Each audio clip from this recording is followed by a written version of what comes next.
You're watching Cable 2.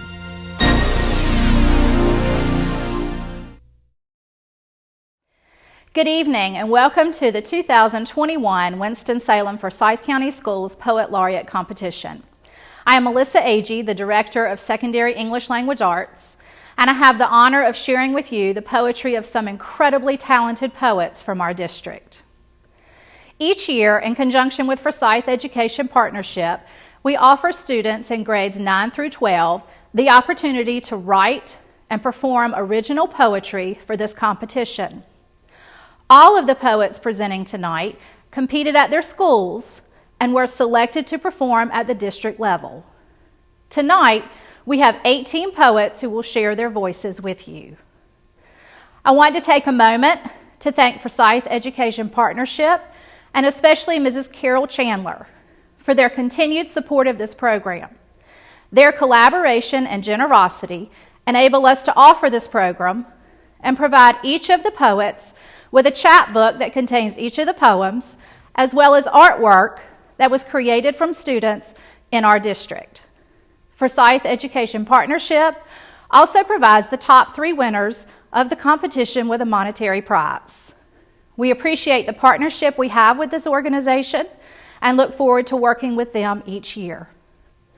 I also want to thank the teachers at each of our high schools who serve as the Poet Laureate coordinators.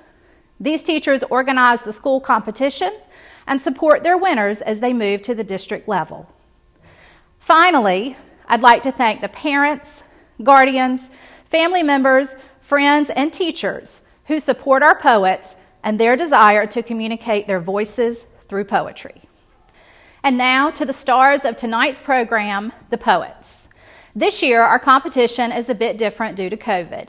Typically, poets attend this event and perform their poetry live for an audience and the judges. However, in an attempt to maintain safe meeting regulations, this year we had the poets submit both a written copy and a video of them performing their poems. The judges scored their written work and their performances, and those scores were used to determine our winners. Tonight, you will have the privilege of seeing those videos and learning who our top 3 winners are. Certificates and prizes will be awarded to our poets on Tuesday, May 25th at the Winston-Salem Forsyth County Schools Board of Education meeting. All of our poets are invited to attend the meeting to be recognized. And now it is time to enjoy some poetry. To be Determined by Kiana Anthony. As aspiring poets, we are often misunderstood. Hundreds of us have captivated audiences, enthralling thousands with our dual-tone voices and sharp-witted tongues. We captivate listeners by sharing our heart's deepest desires, personifying our minds' greatest insecurities, and speaking out against our world's social injustices. Many of us have claimed our talents as our own, resurrecting literature with our accounts of modern tribulations and fantasies. Outside of our mind, no one understands our processes for creation. The world never gaining anything more than what we choose for them to see. We are like nurturing parents, cooing our writing into perfection, presenting society only with our fully developed masterpieces instead of malfunctioning ultrasounds. But poetry is complicated. Whether intricately planned or written incoherently, a poet births a literary child. However, parenthood is never effortless. Whether the guardian of a brown-skinned baby girl or a half-written stanza, you are met with an obligation to foster your child into adulthood. As a mother to dozens of unpublished works, I have experienced the challenges of raising a poem. Fearing the incorrect translation of my spoken words, my pen personifies my mannerisms onto paper, my ideas abruptly splattering out onto pages ingrained in imperfect cursive.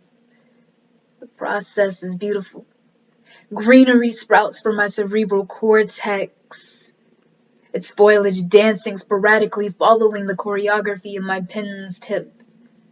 Embedded in its ink are the seeds of my words, their expressions freshen the air with the thick scent of artistry. My language's oasis becomes fruitful, igniting my perception of adapted motherhood, harvesting ripened visualizations. The tart taste of pomegranate trickles down my tongue, its succulent juices stain the palms of my hand red, symbolizing the bittersweetness of my imagination's fertility. I read metaphors from my mind's womb until my ideas grow barren. Face puckered with thirst, I reverently search for inspiration. Innovative drought takes over, starving the vegetation of my similes like a great famine. I crawl insecurely through my mind, eventually turning up to a well rusted with obsolescence. A dry desire for success ebbs painfully at my soul, slowly suffocating me into a mouse where my mind enters premature labor. Water breaking as tears stain my face. I cry pleading to myself, hoping I can still save her. But my poem comes out stillborn. My writing ceases. My confidence breaks. Unbeknownst to anyone else, I am a grieving mother, mourning my lost daughter as she becomes unknown to society. As a broken poet, I have dealt with losses, but even the greatest of losses materialize into the greatest of blessings, and from it, I birthed this poem. My name is Mimi Miriam Kelly, and this is my submission for Poet Laureate titled I Eat Dog. I hold my breath as I kissed an angel, her hands burning as I journeyed to the depths of hell. I am drowning, choking on the sins of others, tasting tears of guilt and sorrow, his pain, a gift inscribed on their faces, a scripture of God's decree. Please, I beg, I'm not a sinner. I'm an angel, a true paragon of virtue. I have been stained in silence by the touch of you, but he refuses to repent. So I sit and burn in my prayers, atoning for his sins. Waxen screams consume my skin as the painted frames of icons mock my visage. Impure, unworthy, dishonorable, you are only worthy of the dirt amongst these blood-stained floorboards. I belong in hell? Fine, I'll tear God's throne from his hands then.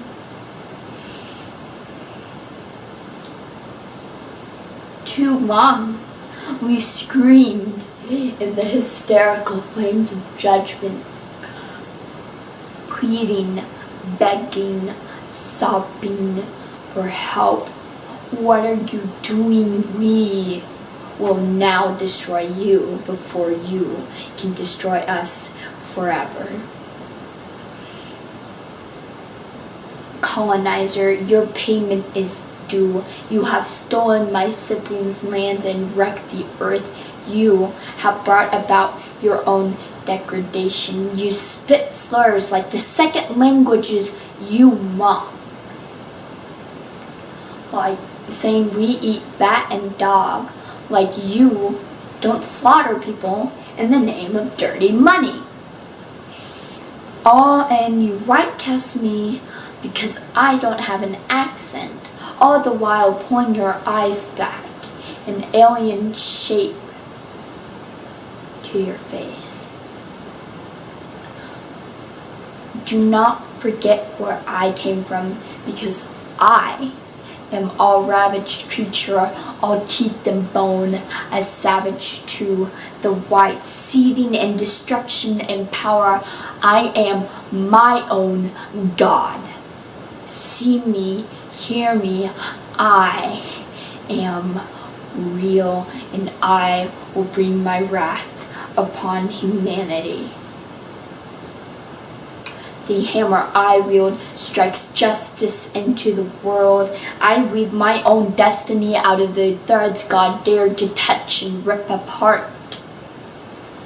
I am the mortal, the woman, the girl who will bring the world to its knees in supplication. I will bring mankind's punishment to life, a final toll for Judgment Day, executing the guilty and chasing fragmented shades of shadows. I am the epitome of power, so bow before me and my might. The chains I willingly wear are stained with golden ichor, but I am power immortally carved in the eyes of humankind. The sinner who turned their back, shedding his tears, and begged for her death, smiling. This is Winnie Light, and my poem is titled, Here Are My Words. One day you'll know, they said. One day, it'll be you. They spout their lies and generalize, like they know each and every one of us, inside and out, better than we know ourselves. To each who hears these words, let us take a stand, account of the many on a journey. Which of us were promised a dream we'd later know and were guaranteed? So we boarded a plane that took us high, only to crash and fall before our destination was reached. Which of us boarded the ferry across the terrible sea, the famous sea that swallowed so many, only to realize it was calm and clean as our own blank minds, having never known a thing, not a thing of this terrible world? Which of us walked and walked and walked from end to end of the land we saw, only to collapse of thirst and sun, cursing the ones who strung us along? How many of us have lost ourselves? How many of us have we lost? How many hopefuls? How many naive? How many? How many has this journey taken from our number? They promised us a world of gold, a world of light and happiness born from our journey. And so we undertook that journey. But did they ever tell us how much we'd lose on this journey to discover ourselves? So hear my words. I speak of our plights, our troubles, the journey we take, the life we live to become one of them. I speak about the lost ones, the broken ones, and the ignorant ones. I speak to tell you that you cannot believe in those lies, to tell you that there are no promises, no definites, no guarantees. And so I speak to tell you that you are not alone, that if you believe you are the sole oddity of this world, on a journey you recognize as never ending, I too am here, beside you. This is Amy Tyree with the all-seeing eye. In the heart of the forest lies a lonely clearing, whereupon its plinth a stone sphere rests, as it has for centuries. Etched into its surface, the image of an eye stares forward, formed from countless careful crevices, unblinking and all-knowing. Beneath a quilt of grasses, indentions in dried clay show the steps of ancient, aching masses come to seek guidance. Weathered, gentle handprints fade on the eye's surface, marking visits from past pilgrims, imprints of the eye's influence. Inscribed in the foundation A simple phrase reads, "See, hear, knowledge's nameless beacon. Hear and remember its word." Now forgotten, the eye watches the edge of the clearing, waiting for pupils to fervently fill the absences and seek its guidance again. Yet still, the sphere's secrets remain as silent speeches, which may, in time, meet modern targets, but not as of today. My name is Dejanay Goins. The name of my poem is Cultural Diversity. Just because I am African American, don't expect me to conform to a stereotype. Just because I am female, don't expect me to believe the hype. I know that I come from greatness, that I have the power to achieve anything. We all have a purpose in this world. We all have a special gift to bring. I am proud to be an African American. I am proud to be a woman of hue. I am connected to a worthy heritage. I am also connected to you. Whether you be Asian, Latino, or Native American, red blood flows through our veins. The origin of civilization unites us all. All lives matter the same. So next time you look in the mirror, just remember you are not alone. Our faces may melt into one another, yet our beliefs cannot be cloned. America was never a melting pot. Each person has his or her individual mind. The shedding of the blood paid the price for this freedom. Now we all have the right to choose and find. My name is Josias Bernal Noyola, and my poem is called A New Beginning. Hallelujah! My Lord is King over my heart and soul. I've been saved and redeemed since the day I gave him control. His Holy Spirit fills the earth and brings joy to those who want it. Many times I have failed, but he forgave me and pardoned my warrant. My good God saved me by his love. There is nothing or nobody that he is not above. His glory fills the universe, and he will never fail. All glory be to God, Savior and King of every female and male. Without him I am dead, headed for eternal condemnation. Forever I am thankful for his grace and salvation. My King, my hero, the Lord of my heart, thank you for giving me a brand new start. Hi, my name is Isaac Finkelstein, recording for the NC State Poet Laureate. My poem, The Train. Talk of the town as there's a train, a vintage locomotive with stuffed up smokestacks, rusted out wheels and splintered rails. Gold paint lazily strewn about the cars, the golden train to the golden land stamped on the front for all to see.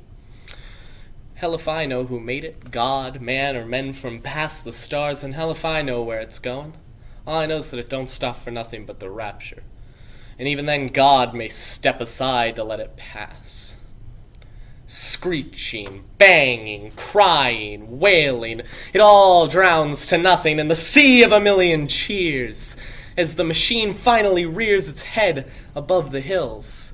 Another crowd clawing themselves aboard, drawn in like moths to a flame, like the raccoons to the last garbage can on the block.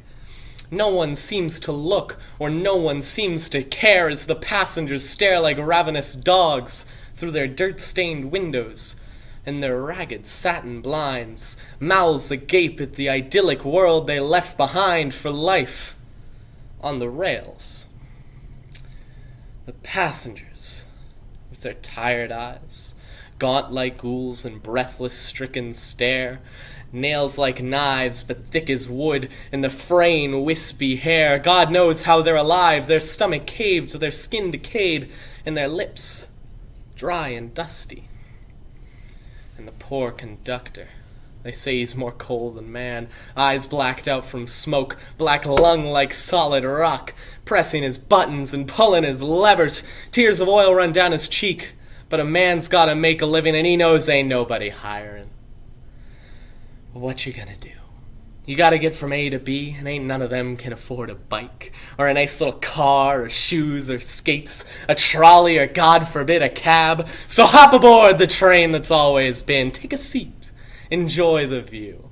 Maybe you won't get there today, maybe not tomorrow, so remember it's the journey that counts. And I'm sure you'll find where you're going. Couple weeks, couple months, couple decades. And if not you, your child. Or your child's child, or the child's child's child, or the child he creates. Someone, somewhere, sometime has gotta make it. And when they do, they'll sing your praises. The man who rode the rails of our deliverance brought us out from Egypt to the land of dreams. So ride those rails, you wayward souls. And as you wither and decay, know I'm cheering for you. As the hot metal chair sears through your skin and the bumpy road cracks your bones, you better believe I'll wave a flag as you pass me by. It ain't hell. It's opportunity. Hello, my name is Jennifer Rose Perez, and I will be reciting You. I'm not a stepping stool. I'm not just a tool, and I'm most definitely not a fool. You could have never gotten to where you are if it weren't for me. Yet you still spit on me, you lift your hands to me. You don't agree? You give me no respect when I've given it to you times 3. You yell at me and what? I must stay silenced for I need this job. I mustn't get cut. I must stay quiet for I have a family and 2 little mutts. You have 3 daughters just as I do. But you still insist that I work till 12:22. My children go days without seeing me. How about you? Weekends. I always look forward to them, yet I'm too tired to even make it past 10. You still call because I've done something wrong? Again? I do what you tell me to. I do what I'm told. It's always so rough. You take my time with my children, you take my time with my wife, yet I must stay tough. You've taken everything, and the one thing I have is still not enough. The weekend. Must you? Must you take that one too?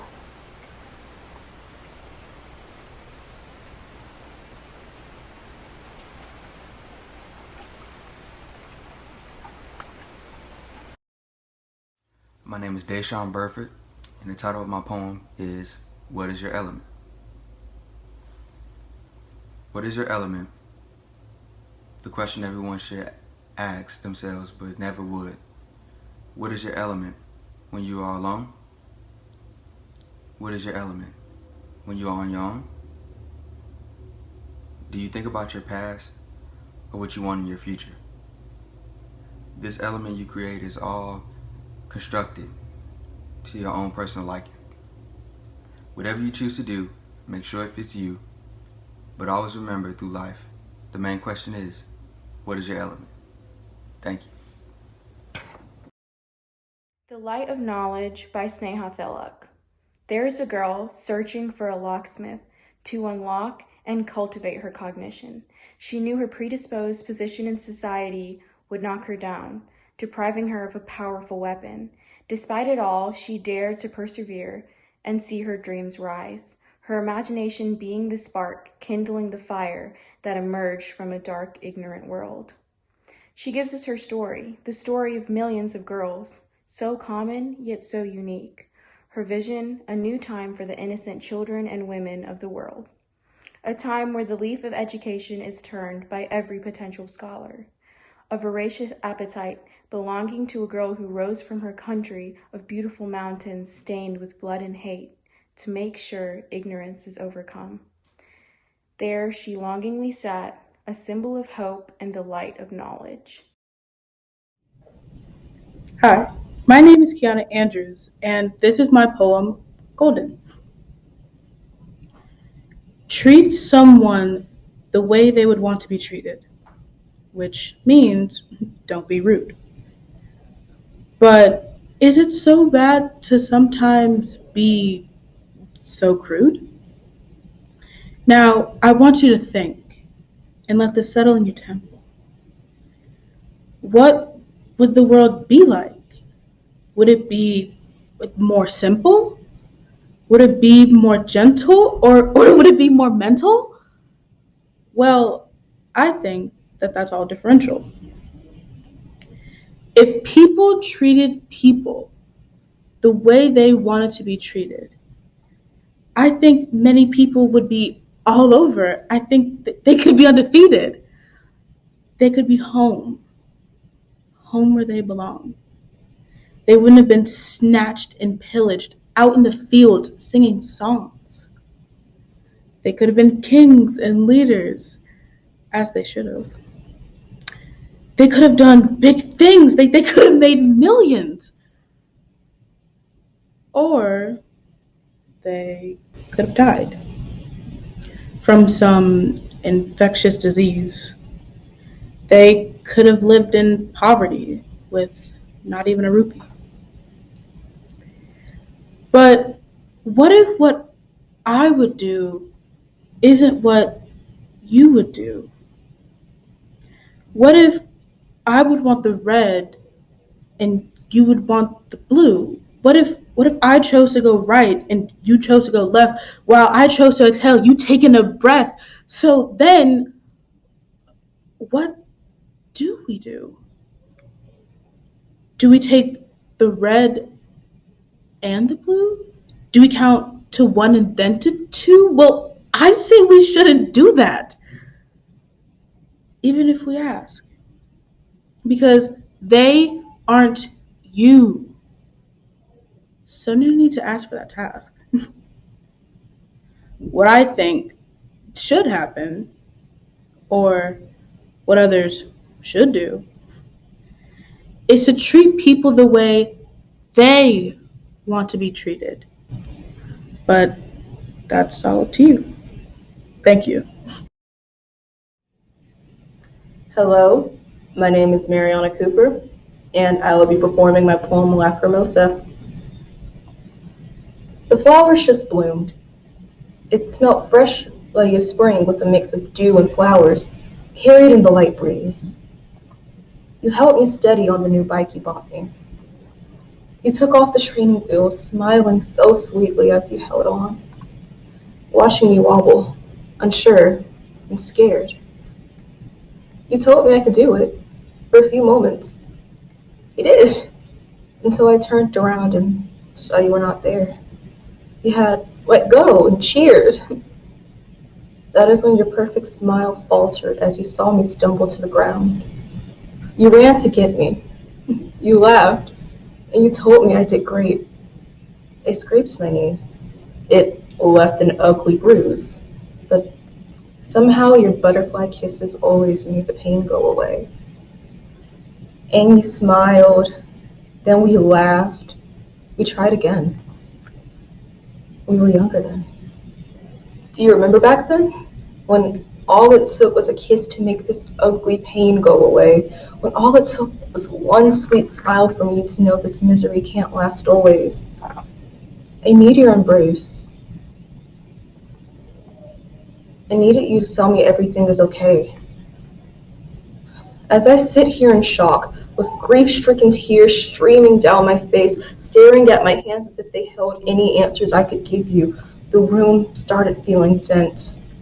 I felt the need to run, to leave, but run to who? Go where? Everything that ever mattered laid here next to me. I would only regret it. She deserved better. Better than a son whose first option was to run. She was a rose in a storm, developed thorns because fate felt wicked. She climbed hills and trudged lonely valleys because it was the only way to keep moving forward. After she had me, she carried her thankless child on her back, never thinking to abandon it, even though she should have. But everything I say only falls on deaf ears. My skin crawls just thinking of what's to come, a tragic reality we as humans face, but one that never gets easier. The first thing you learn about life is no one makes it out alive. You would think it would be easier to say goodbye. I've never been a man of faith. I've never liked the vicious game God plays, but As a simple pawn in this chess game, I can sit and do nothing but watch in agony, paralyzed, watching treacherous deeds around me, fear coursing through my body, and I stand here sorry, wishing I had something other to say than goodbye. But how do I say goodbye? This goodbye is not till we meet again. I've grieved this before. I know this pain, it never ends. What starts as a dagger deep from within dulls to a jagged thorn in your heart, plunged and twisted in your soul, and you hide it. You hope it isn't true. But how could I deny what is in front of me? Panic and dread in her eyes, clutching on for dear life. A part of her wants to let go, but I cannot let you go. I do not want to say goodbye. The moment I say goodbye is the moment I know I've lost you. The moment I've lost everything. I see you gasp in pain, the light fading from your eyes. The nurses rush by. I send you off with a butterfly kiss before I say goodbye. The sound of the monitor replaced by all the things I thought to say. The only thing I can really say is I'm sorry. I'm sorry. So this is how you say goodbye. Thank you. Give me more than a glance. Give me more than one chance. Sometimes it's too hard to make the right choices. Sometimes I'm too far to hear all the voices telling me who, what, where, when, why. How am I supposed to know where to go? Life went by in the blink of an eye, and suddenly I am out on my own, all alone, expected to perfect the skills I've been shown. But dependence is all I've ever known, and I don't know what I'm doing or where I'm going. All I have are the bits and pieces I've learned, and I'm scared.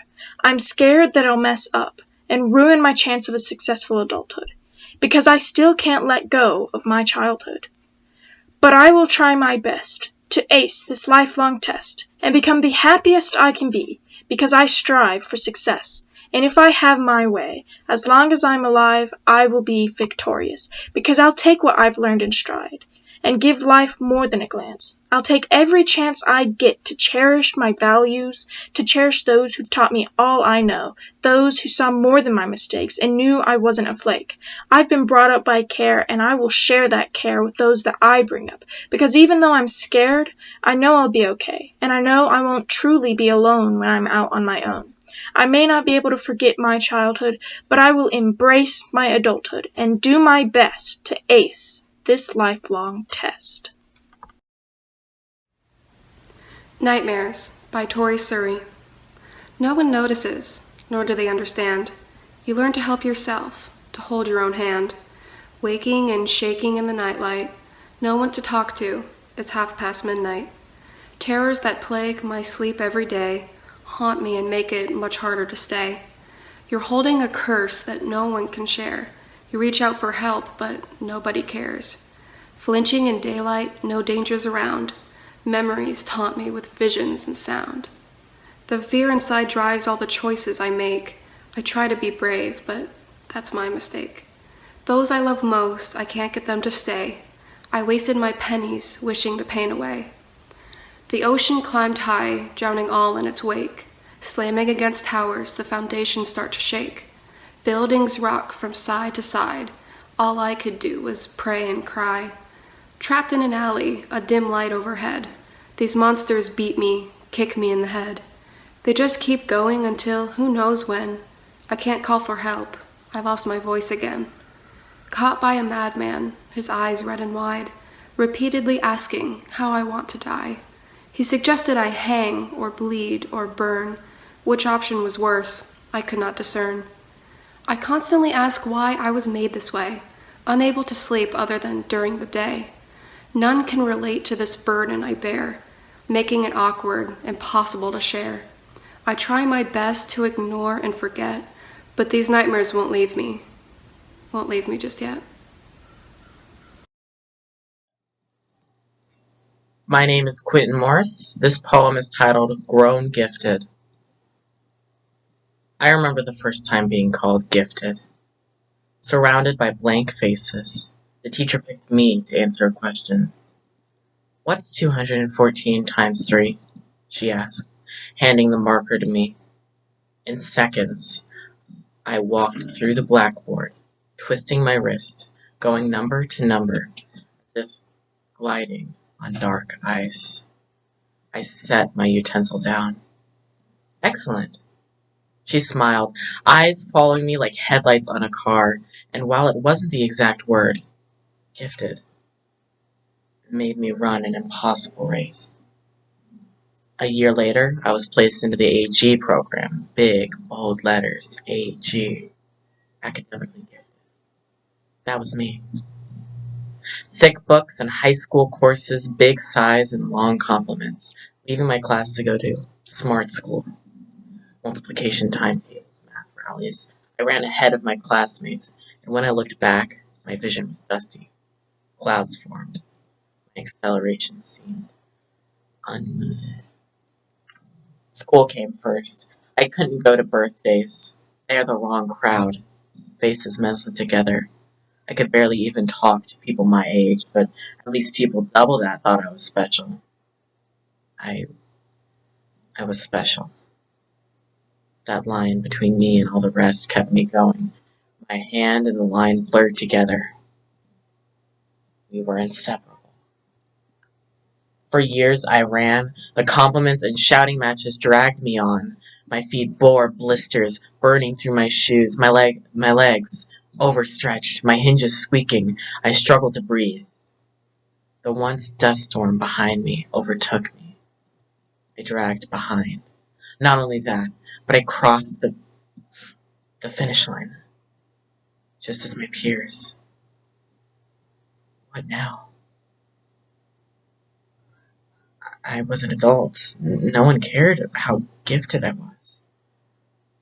The line that once separated me was gone. Who are you now that the line is gone?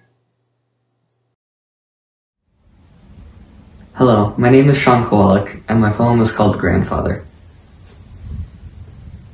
Cupboards and bookcases and closets, vessels for dust-covered relics of a far-gone era.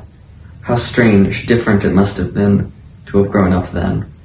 To have seen the world morph drastically from classical to abstract, painting to the simple tapping of a few keys. How shocking, albeit slow, this change must have been. You are remembered. Your work, your belongings, lying still as if paused to capture a moment in time. How vibrant, alive they must have been for so many years. Walls tacked with posters and reminders and your quizzical drawings of things we couldn't comprehend. How cluttered, disorganized it was, but beautifully so. You are remembered. Friends and family gathering and talking of you with words of gratitude and admiration. How their praise, love, and respect resounded with us. The work you left behind, reminding us of your talent and your presence and your impact. How inspiring it is to know that you were here. You are remembered. People flocking from places all over to celebrate your life. How they turned out in throngs just for you. So many still calling back to your name with a sad smile, telling how you touched their lives. How your work has become the work of others. How your home has become the home of others. And you are remembered. How different your youth was, how distant the child of 1945 from the man of the modern world. How you changed with the years, holding your past close but being at home in the present. How society changes rapidly, how the future often leaves people behind, and you are remembered. How your life as an artist and a creative was your legacy. How you built from the ground up a community, your passion now the passion of others. How an artist's work is underappreciated, how an artist must work for any recognition, and you are remembered. How you could have passed on without any word. How simple it could have been to live and leave nothing behind for those around you. How so many go without a sound. How easy it would be to accomplish nothing, and you are remembered. I wish you could have seen all the people that came together for you, all the people that cried for you, and that you are remembered.